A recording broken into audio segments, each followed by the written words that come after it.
Contract wife की जीवनसाथी भाग 11. रात्री जेवण वगैरे आटपून अन्वी रूममध्ये आली. आल्या आल्या तिने पूर्ण रूम चेक केली. रोजच्यासारखं आज पण आर्य स्टडीमध्येच होता. हे पाहून तिने उसासा सोडला आणि स्वतःसोबतच हसली. मनातच काहीतरी ठरवून आणि ड्रेसिंग टेबलकडे निघाली. टेबलच्या समोर थांबून व्यवस्थित केसांना बनमध्ये बांधलं आणि 2 केसांच्या बटा पुढे सोडल्या. शेवटी स्वतःला अजून एकदा आरशामध्ये निरखून पाहिलं आणि आर्यनच्या जेलची बॉटल उचलली. सोफ्यावर असलेल्या मोबाईल उचलला आणि वॉर्डरोबकडे निघाली. तिथून पाहिजे ते गरजेचं सामान घेतलं आणि एका जागी जमा केलं. मग फोनचा फ्रंट कॅमेरा ऑन केला. हॅलो गाईज, स्वागत आहे माझ्या या स्पेशल व्हिडिओमध्ये. तर व्हिडिओ चालू करायच्या अगोदर व्हिडिओला लाईक करा, शेअर करा आणि अन्वी डे या चॅनलला सबस्क्राईब करा. सो आजचा व्हिडिओ मी यांच्या बदला घेण्यासाठी बनवला आहे. तर मॅटर हा होता की त्यांनी माझं खूपच नुकसान केलं.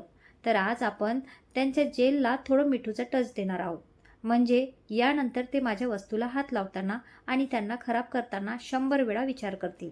सो आपल्याला काय हवं? हां, तर आपल्याला glycerin, aloe vera gel, coconut oil याची आवश्यकता आहे. हिचं काय यूट्यूब चॅनल नाही आहे, फक्त नाटक. तर अगोदर जेलच्या बॉटलमधील अर्ध्यापेक्षा जास्त ते जेल फेकून द्या. त्यात सांगितलेलं सगळं मिसळा. चांगलं सेक करा. झालं एवढंच, बदला घ्यायला पुरेसं आहे. वास घेऊन चेक करा, काय कमी नाही आहे ना, तर थोडं अजून ग्लिसरीन ॲड करून टाकते. अन्वीने सगळं स्वतःसोबत बडबड करत होती. तोपर्यंत दरवाजा वाजवण्याचा आवाज आला. तिने पटकन सगळं सामान जिथल्या तिथे ठेवलं आणि आर्यनची बॉटल पण लपवून ठेवली. फोनमधले रेकॉर्डिंग बंद केलं आणि बाहेर आली. आज दरवाजा का बंद केला होता आणि वेळ का लावला दार ओपन करायला? आर्यन दारातून आत येत म्हणाला, ते मी ना. हां, हे काय? फोनवर बोलत होते. गॅलरीमधून तर आवाज आला नाही लवकर. ती हातातला फोन दाखवत म्हणाली, मग दरवाजा लावायची काय गरज होती? तो डोक्यावर आठ्या पाडत म्हणाला, हां, ते ना मी असंच एका व्यक्तीसोबत बोलत होते. तर मग आवाज बाहेर जाईल म्हणून बंद केलं. ती बत्तीशी दाखवत म्हणाली. त्याच्या आठ्या अजून गडद झाल्या आणि अन्वीने मनातच डोक्यावर हात मारून घेतला. कोण व्यक्ती? आणि ही माझी रूम आहे. इथे माझ्या मनाविरुद्ध काही व्हायला नको, समजलं? तो जरा चिडून म्हणाला आणि तनतन करत गॅलरीमध्ये निघून गेला. त्याचं बोलणं ऐकून अन्वीचा चेहरा पडला. काय झालं यांना? यांची रूम आहे, पण हे स्टडीमधून आल्यापासून रागात का आहेत आणि असं का रिॲक्ट होत आहेत? काही झालं आहे का यांना? नाही तर असं बोलत नाहीत कधी. मी विचारू का? परत मलाच रागावेल ते. नको. मग हे झोपणार कधी? असं पण कधी झोपतात हे तर मलाच माहिती नाही. मे बी उशिरा झोपत असतील. पण असं हे जागे असल्यावर मी तर कशी झोपू? अन्वी मनातच बोलत बोलत गॅलरीच्या दरवाजासमोर थांबली. समोर तो सोफ्यावर बसला होता. पाय समोरच्या टेबलावर ठेवले होते. तो 2 सेकंद नंतर उठला आणि ग्रिलला टेकून उभा राहिला. खिशातून सिगारेट काढली आणि पेटवली. तो दिवसभर झालेल्या गोष्टी आठवत होता. 1-7-3 प्रोजेक्ट चालू असल्याने वर्क लोड वाढला होता. त्याचा ताण कोणाला दिसून यायचा नाही, कारण अगोदरपासून तो रागीट आणि चिडचिडा होता. यामुळे त्याच्या जवळ जास्त जण यायचेच नाही. तो विचारात हरवला होता.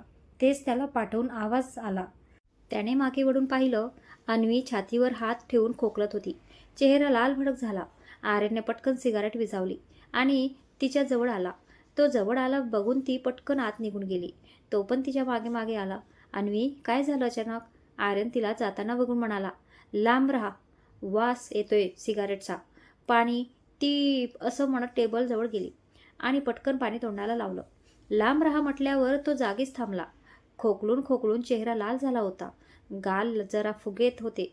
डोळ्यात पाणी होतं. त्याला तिला असं बघून वाईट वाटलं. मला नाही माहिती तुला त्रास होत होते.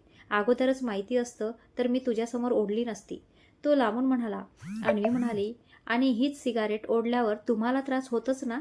आणि समोर नाही तर दुसरीकडे जाऊन सिगारेट प्याल. कामाचा लोड असल्याने त्रास होत आहे म्हणून. डोकं दुखत आहे थोडं, बाकी जास्त वेळा घेत नाही.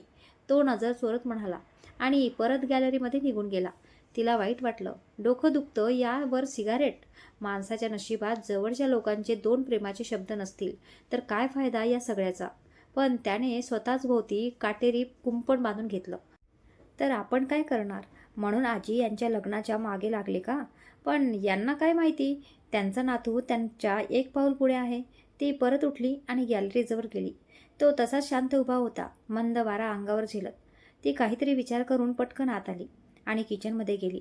थोड्या वेळात वरती आली तरी तो त्याच अवस्थेत होता. त्याला बहुतेक चांगलं वाटत असेल. ती सुद्धा गॅलरीमध्ये गेली. तो आजूबाजूला गॅलरीमध्ये फिरत होता. तिच्या पैजांचा आवाज आला आणि तो फिरायचाच थांबला. आर्यन म्हणाला, अन्वी जाऊन झोप. याला मागे डोळे दिलेत का देवाने राव? अवघड आहे माझं. आता काय सांगू या हिटलरला? हे तेल माझ्याच डोक्यावर उलट केलं तर? काही काय विचारत करतेस तू मिठू? ती स्वतःसोबत बोलत होती आणि तो तिच्यासमोर येऊन थांबला होता. त्याने हळूच तिच्या खांद्याला धक्का दिला आणि ती जागी झाली. अन्वी म्हणाली, ते तुम्ही माझ्यामुळे सिगारेट ओढत नाहीये ना? मग मी मालिश करून देते तुम्हाला. रिक्वेस्ट नाही हां, ऑर्डरच का? त्याने विचित्र चेहरा करत विचारलं. अरे देवा, अहो तुम्हाला त्रास होतोय, तुम्हीच म्हणालात ना. डोकं दुखत आहे मग. हे आणले मी. ती दोन्ही हात दाखवत म्हणाली. पण हे मी ऑइल वगैरे लावत नाही कधी. तो अजून विचित्र तोंड करतच म्हणत होता. थांबा, उद्या तुम्हाला ऑइल काय, ऑइलची आजी, काकू, आई सगळंच लावायचं आहे. ती मनातच हसत म्हणाली. हे घ्या म्हणत तिने त्याच्या हातात दुधाचा ग्लास ठेवला. हे काय? हे असलं अजिबात नाही हां, मला दूध आवडत नाही, तूच पी म्हणत तो जाऊन परत सोफ्यावर बसला. अहो पिऊन तर बघा. एक तर जेवण तुम्ही कमी केलं म्हणून तुम्हाला जास्त त्रास होतोय. अन्वी त्याच्या मागे जात म्हणाली. तो 2 सेकंद स्तब्ध झाला. कोणीतरी खूप दिवसांनी त्याला जेवताना नोटीस केलं होतं. त्याने परत तिलाच विचारलं, तुला कसं समजलं? मलाच बघत होतीस का तू जेवताना? तो एक भुवी उडवत म्हणाला. ते असं काही नाही आहे. ते असं झालं की जेवण मीच वाढले ना. मग पण नंतर टेबल साफ करताना तुमच्या ताटात उष्ट दिसलं. मग मलाच समजलं, बाकी काही नाही. ती स्पष्टीकरण देण्यासाठी म्हणाली. ओके ठीक आहे, पण आता दूध नको प्लीज. तो ओठांचा चंबू करत म्हणाला आणि मोबाईलमध्ये डोकं घातलं. सटकली ना हिची. आर्यन बाबू तू तो गयो. एक तर दिवसभर त्याला लॅपटॉपमध्ये डोकं घालून बसायचं. जेवताना पण डोकं ते फोनमध्येच. मग परत लोकांना रागवत बसायचं, रक्त आटवून घ्यायचं. असं झाल्यावर डोकं दुखणार ना. पण नाही, याच्या नादी लागणार तरी कोण? बैलाच्या गळ्यात घंटा कोण बांधणार? म्हणून कोण बोलणार नाही. मी तर आजींना पहिलंच सांगितलं होतं, तुमचा नातू माणसात मधला नाही. पण नाही, माझा नातू असा, माझा नातू तसा. आता इथं जाऊन बघा म्हणजे समजलं त्यांना नक्की कसं आहे ते. ती बडबड करतच होती आणि तो डोळे बारीक करून बघत होता. दुधाचा ग्लास देतेस ना? आर्यन मोबाईल बंद करत म्हणाला. तिने पटकन तोंड बंद केलं आणि पटकन त्याच्या हातात ग्लास दिला आणि आत निघून आली. त्याने गालात हसतच ग्लास पकडला आणि तोंडाला लावला. It's nice. दुधाचा एक घोट घेतल्यावर म्हणाला आणि पूर्ण ग्लास त्याने रिकामं केलं आणि आत निघून आला. ग्लास बाजूच्या टेबलवर ठेवलं आणि तिच्याकडे पाहिलं. ती ड्रेसिंगजवळ बसून केस विंचरत होती. तिचे लांब सडक काळे केस. तो तर बघतच राहिला. रात्री तो उशिरा यायचा. आज त्रास होत असल्याने तो लवकर आला होता आणि ती वैतागून आपले केस विंचरत होती. लांब केस ज्यांना आहेत त्यांना चांगला अनुभव असेल. आपण जरा जास्तच बघत आहोत समजून तो चुपचाप जाऊन बेडवर लॅपटॉप घेऊन बसला. हे ध्यान ऐकत नाही. शेवटी ती मागे वळली आणि त्याला पाहिलं. आहो असं म्हणत तिने डोक्याला हात लावला. हे बघ मला त्रास होतोय आणि झोप येत नाही. काय करू मी आत्ता? ती त्याच्याकडे न बघता म्हणाला. नाचा मग. ती हळूच पुटपुटली. मला येत नाही नाचायला. तो तिच्याकडे बघत म्हणाला. मी असं काय म्हणाले का तुम्हाला? तीही काही मागे हटणार नाही. माझे कान वाजत आहेत बस का? तो वैतागत म्हणाला. मी तुम्हाला म्हणजे ते नाही हे. ती कचरत म्हणाली. आर्यन म्हणाला. काय मला ते हे नीट बोल. मालिश करून देऊ का तुम्हाला म्हणजे झोप येईल? ती डोळे बंद करतच म्हणाली. तो काही न बोलता तिला बघत होता. तिने डोळे उघडून त्याला पाहिलं. आता दुधाचा उपाय झाला. आता हे पण करून बघू. तो बेड करून उठत म्हणाला. अन्वी म्हणाली. ठीक आहे, तुम्ही इथे खुर्चीवर बसा. हां चालेल.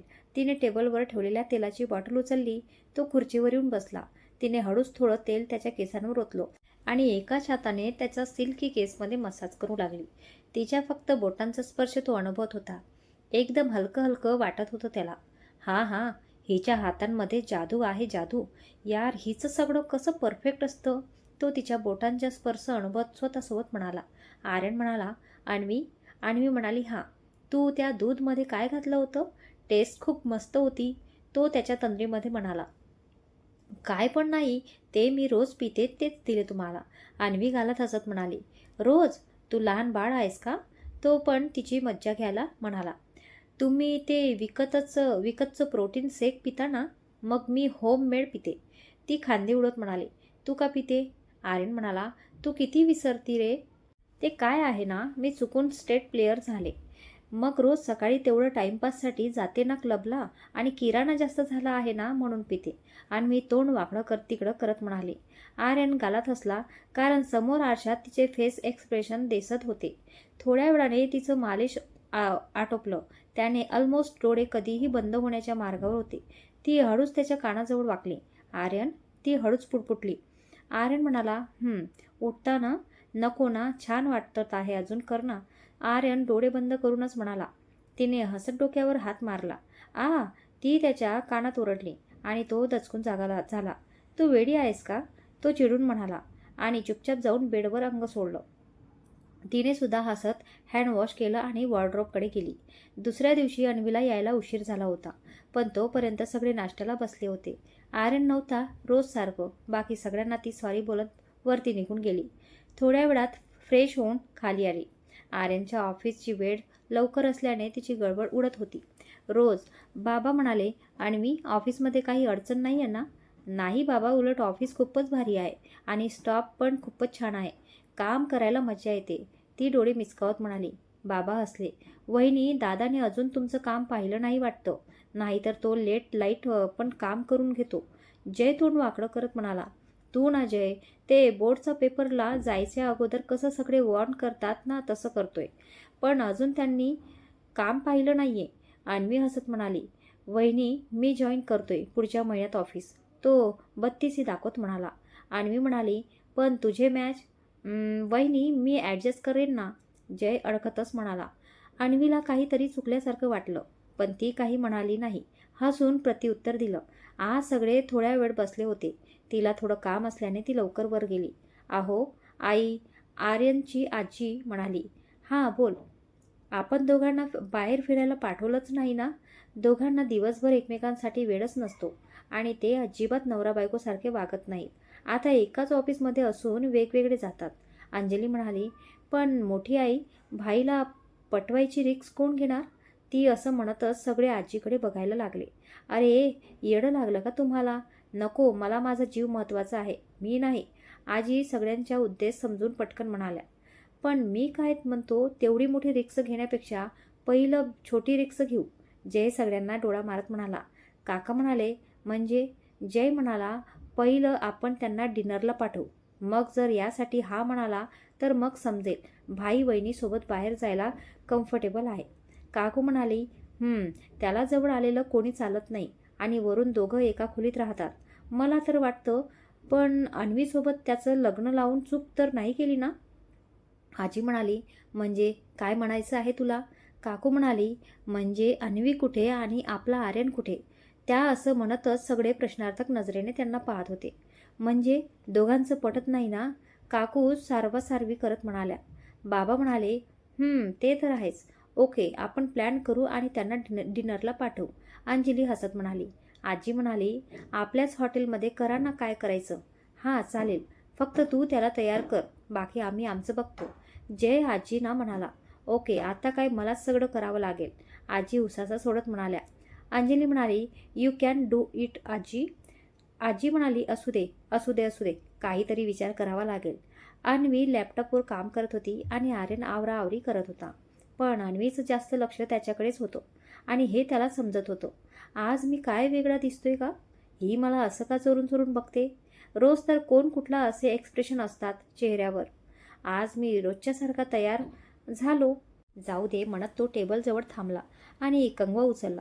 तोपर्यंत त्याने मागे आरशातून पाहिलं तर ती आत्ता उभारलेली होती. तो पटकन मागे वळला. आपण जरा जास्तच करत आहोत समजून ती गॅलरीमध्ये गेली, म्हणजे जाऊन दरवाजाजवळ थांबली. त्याने फायनली जेलची बॉटल उचलली. त्याने परत एकदा मागे पाहिलं. ती पटकन लपली.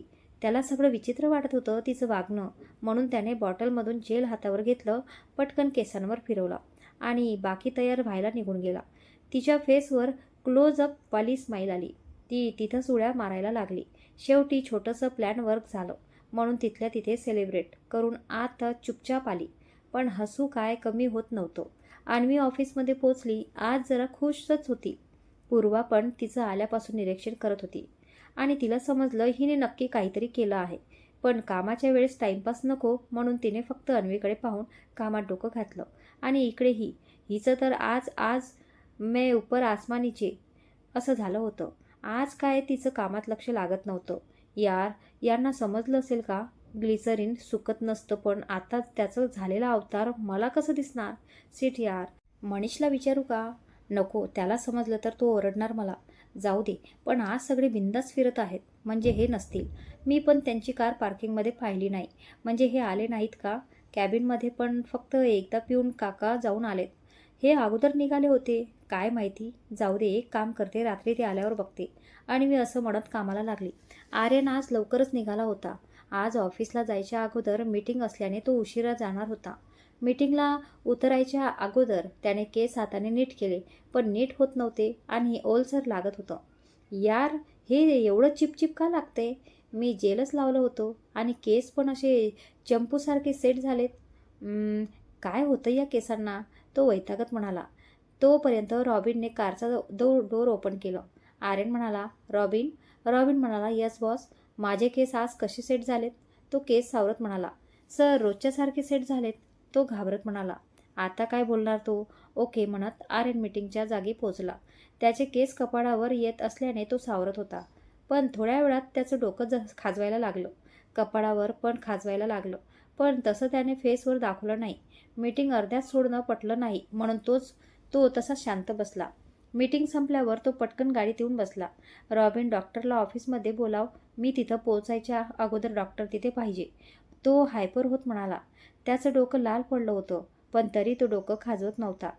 त्याने सीटवर मागे डोकं टेकवलं. तो मनात चिडला होता. नक्की त्याला समजत नव्हतं काय झालं आहे. रॉबिनने सुद्धा त्याचं लाल झालेलं डोकं पाहिलं आणि फास्ट गाडी चालवू लागला. रॉबिनने सांगितल्याप्रमाणे डॉक्टर ऑफिसमध्ये पोहोचले. ते वेटिंग रूममध्ये जाताना अन्वीने पाहिलं. जी फाईल घेऊन टीम लीडरकडे जात होती. तिला विचित्र वाटलं. ऑफिसमध्ये डॉक्टर? पण कोणासाठी? तिने फाईल सबमिट केली आणि डेस्क जवळ आली. पूर्वा, अगं ऑफिसमध्ये डॉक्टर आलेत. पण कोणासाठी? कोणाला काही झालं का? पूर्वा म्हणाली, अगं कोण? ऑफिसमधलं तर आजारी नाही आहे. म्हणजे या बिल्डिंगमध्ये आलेत म्हणजे इथलं असेल कोणीतरी आणि याचं फ्लोअरवर आहेत. पण इथे तर सगळे नीट आहेत. म्हणत अन्वीने पूर्ण फ्लोअरवर नजर टाकली तर वेटिंग रूममधून ते डॉक्टर चालत बाहेर येत होते. तिने तशीच नजर लिफ्ट जवळ टाकली आणि तिचे डोळे मोठे झाले. बिस्कटलेले केस, कपाळ आणि डोकं लाल भडक झालं होतं. कोट आणि वेस्टकोट बॅगमधून रॉबिक घेऊन येत होता. डोळे लाल झाले होते. तो मोठी मोठी पावलं टाकत कॅबिनमध्ये गेला आणि मागून त्याचे डॉक्टर म्हणाले. हे बघून अन्वी मटकन खाली बसली. अगं काय झालं? आणि तिकडे काय बघते? अगं ते यांना काहीतरी झालं डोक्याला आणि असं त्याचं डोकं आणि कपाळ लाल भडक झालं आहे. डॉक्टर पण त्यांच्यासाठी आलेत. ती भरलेल्या डोळ्यातलं पाणी लपवत म्हणाली. पूर्वा म्हणाली, काय पण काय झालंय? काय? अगं मी सकाळी असं म्हणत तिने सगळं सांगितलं. पूर्वा म्हणाली, अरे देवा, काय मूर्खासारखं वागते तू. अगं त्यांना काय झालं आहे समजतं का? त्यांना तू जे मिळवलं आहेस त्याचंच इन्फेक्शन झालं आहे. माझ्यामुळे. माझी चूक, पण मी मुद्दाम नाही केलं गं. मला तसं करायचं नव्हतं. मी काय करू?